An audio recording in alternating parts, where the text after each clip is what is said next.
So Emma Coburn, the favorite, goes to the front. Delilah DiCrescenzo, then Sarah Hull, Becky Wade, Ashley Higginson. Higginson, part of an interesting Princeton University story in the steeplechase the last 2 days. Last night, Don Cabral, who just graduated from Princeton, qualified for the Olympic team, and they're two former Princeton students in this race, Higginson and Carrie Dimmoff. And over the water jump, with Coburn still in front. Higginson there is in third, you see her. She's run 4 races this year in the steeplechase, and she's run personal bests in all 4, including her qualifying race on Monday. Emma Coburn, Delilah DiCrescenzo, Becky Wade, Ashley Higginson, Mason Cathy. They have 6 laps remaining. I just think it's so important when you can be like Coburn and run in the front. You get a clear view of the hurdles. You get the opportunity to adjust your steps as you come up to the hurdle. Take it cleanly. And remember what we talked about in the men's race, that every time you go over a hurdle, you're jarring your body. Some of the steeplechasers refer to it as a body blow.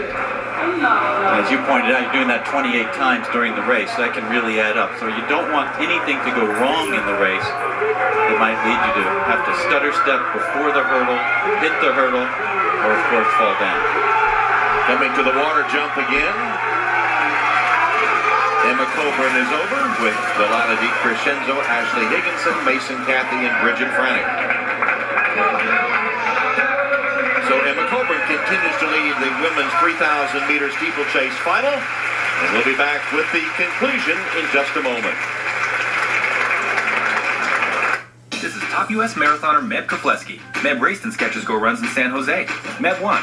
Meb raced in Skechers in New York. Meb ran his personal best. Meb raced in Houston. Meb won again. How good are Skechers Go Runs? Ask Meb, if you can catch him. I hit a wall, and I thought, I can't do this. It's just too hard. Then there was a moment when I decided to find a way to keep going. Go for Olympic gold, and go to college too. Every day, we help students earn their bachelor's or master's degree for tomorrow's careers. This is your moment. Let nothing stand in your way. DeVry University, proud to support the education of our U.S. Olympic team.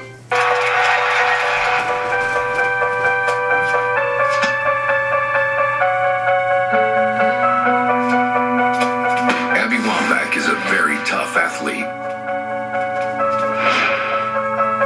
On the soccer pitch, she can do things no other player can do. It's what elevates Abby's game above everyone else's.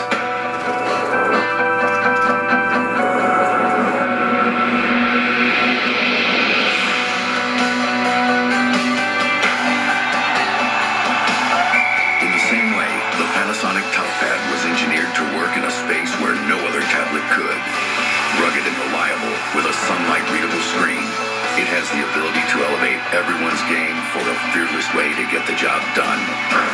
The Panasonic ToughPad, the tablet that's changing the game. Another way we're engineering a better world. Panasonic, ideas for life.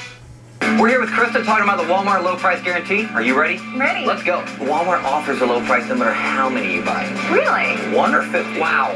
175. Get out of here. I'm serious. Walmart lowers thousands of prices every week. That's amazing. Prices are low and the savings are sweet. You know what happens if you find a lower advertised price? No, I'll match it right here for you. That's great. Are you ready? I'm ready. No way. That's the Walmart low price guarantee. Wow. Come in and see for yourself how much you can save. Hey, is the table finished? Yeah, you betcha, honey. Oh, you think so? Some mornings, you just can't eat at the table. Introducing Eggo Wafflers, a new kind of waffle packed with flavors like brown sugar cinnamon roll so you don't need syrup. New Eggo Wafflers. Welcome back to Tracktown. Let's wrap up the women's shot put for you. This is Michelle Carter, last year's national champion.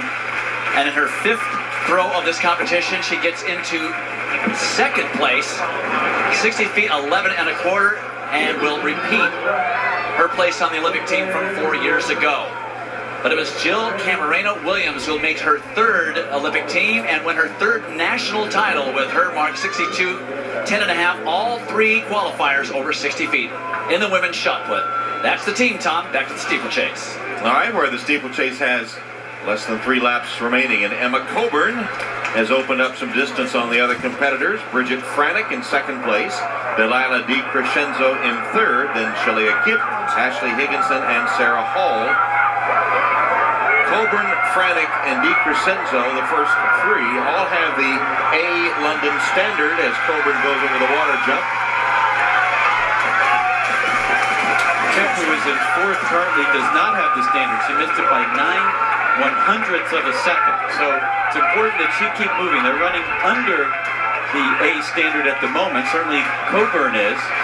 The others are obviously letting Coburn go, but I feel confident that with only a little more than 2 laps to go, if they continue at this pace, they will all also break that standard. Franek is doing what I think she should do, is try to separate herself from the rest of the field so that it really becomes everybody running for third place and that she's not vulnerable, but she's having trouble doing that. So Kipp moves into third now with Coburn having the big lead and Franek in second place, a clear second, and then Kipp, Hall, and DiCrescenzo starting to fade. Coburn said it would make a huge difference for her. It would mean a lot if her training partner and teammate Kipp could make it onto the Olympic team. Keep your eye on Sarah Hall on the left of the screen. Her husband has already qualified. Brian Hall has already qualified for the Olympic team in the marathon. Coburn over the water jump. Franek. Kipp goes over. Sarah Hall. And Coburn continues to pull away from the pack. One of the things to watch for in steeplechasing is the sprint over the last lap. It's one thing to have to sprint after going over all these hurdles. But when you launch into your sprint, you have less opportunity to make adjustments, and that's when people often fall. Emma Coburn takes the bell in front. Franek is still second. Kipp is third. Hall is fourth. Higginson is fifth. Then Garcia. And DiCrescenzo. No question who's going to win this race, but the other places are still to be decided. Franek holding second over Kipp, who is third.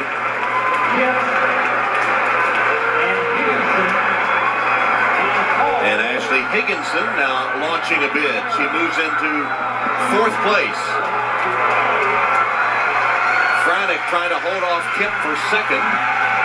And Kipp goes by to take second. Franek back to third. Higginson is fourth. The big leader, Emma Coburn, who is just now turning for home.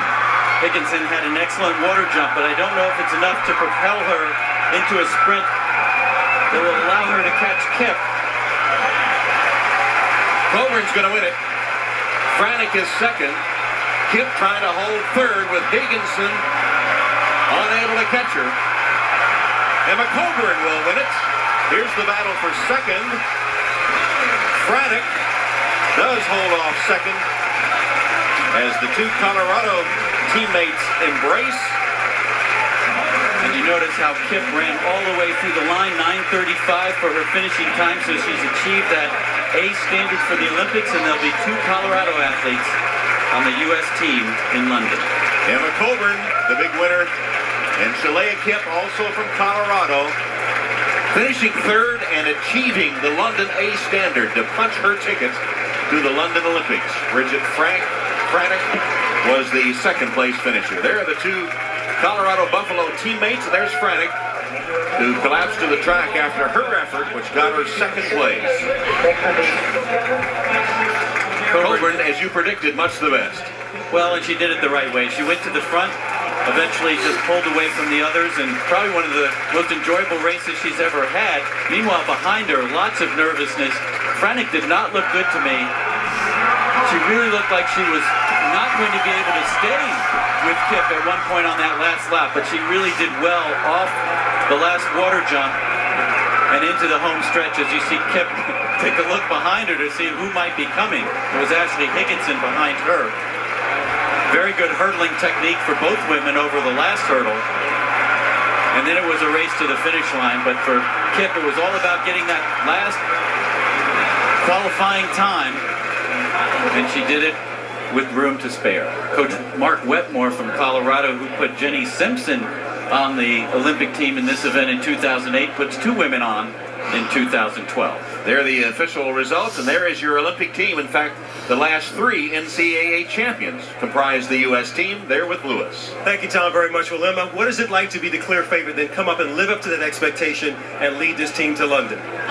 There's definitely a little more pressure, but I had faith in my training and faith in my coaches, and that today was going to come together as long as I just focused on doing what I know I could do, so I'm happy. Bridget, you were able to come up the home straight away and hear this home crowd. This is your home track. What was it like to qualify for the games here at Hayward Field? It was pretty amazing. I didn't hear just the people in this stand. I also heard people across the nation sending me cheers of support. For that, I'm so thankful. All right, and Shayla, tell us about that stretch run. You had 2 things you needed to do, a top 3 finish and an A standard. How did you do it? Honestly, I just went out and followed these 2 spectacular athletes, and luckily it worked out for me. You're going to the Olympics. I can't believe that. Hey, Tom. All right, Lewis. So there is your U.S. team in the women's 3,000-meter steeplechase. Kip not only making the team, achieving the A standard to make sure she got it to London. So that'll do it for us here in Eugene. The U.S. Olympic track and field trials continue tomorrow at 9 Eastern on NBC. And coming up next on the NBC Sports Network, it's Major League Soccer. And remember, cycling's most